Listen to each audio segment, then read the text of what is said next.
بسم اللہ الرحمن الرحیم۔ سجدہ تلاوت کسی بھی وقت کیا جا سکتا ہے سوائے 3 وقتوں کے، جب سورج نکل رہا ہے اور زوال سے تھوڑی دیر پہلے جب بالکل بیچ آسمان میں ہے، اور غروب کے وقت جو چند منٹ ہوتے ہیں ان میں سجدہ تلاوت نہیں ہوتا۔ باقی جب چاہے، اور سجدہ تلاوت میں قیام نہیں ہے، کوئی ضروری نہیں، بیٹھے بیٹھے بھی سجدے کر سکتا ہے، اور یہ اکٹھے سجدے بھی کیے جا سکتے ہیں۔ اکٹھے 15 کر لیے، 14 کر لیے، ایک ساتھ کر لیے تو اکٹھے بھی کیے جا سکتے ہیں، اور ہر سجدے کے لیے کھڑا ہونا یا پہلے سجدے کے لیے کھڑا ہونا بھی ضروری نہیں ہے، بیٹھے بیٹھے بھی ہو سکتا ہے۔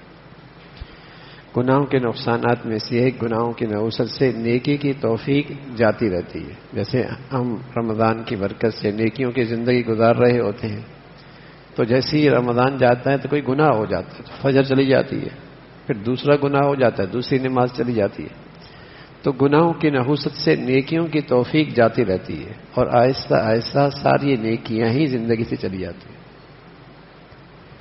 نیکی اور اطاعت کے فوائد میں سے یہ کہ نیکی کی برکت سے نیک آدمی سے اللہ تعالیٰ محبت فرماتے ہیں، اور اس محبت کے بدولت زمین پہ جو سلیم الفطرت لوگ ہوتے ہیں وہ بھی اس کی عزت اور محبت کرتے ہیں، وہ بھی اس کی عزت اور اس سے محبت کرتے ہیں۔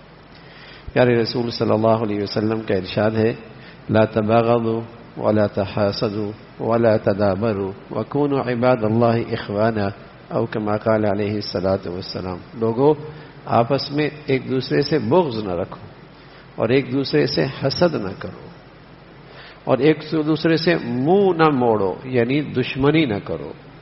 اے اللہ کے بندو، بھائی بھائی بن کے رہا کرو۔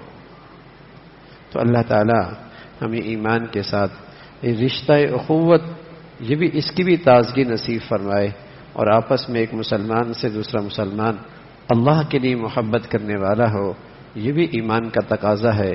اللہ اس میں عمل کی توفیق نصیب فرمائے۔ اللہم لک الحمد کل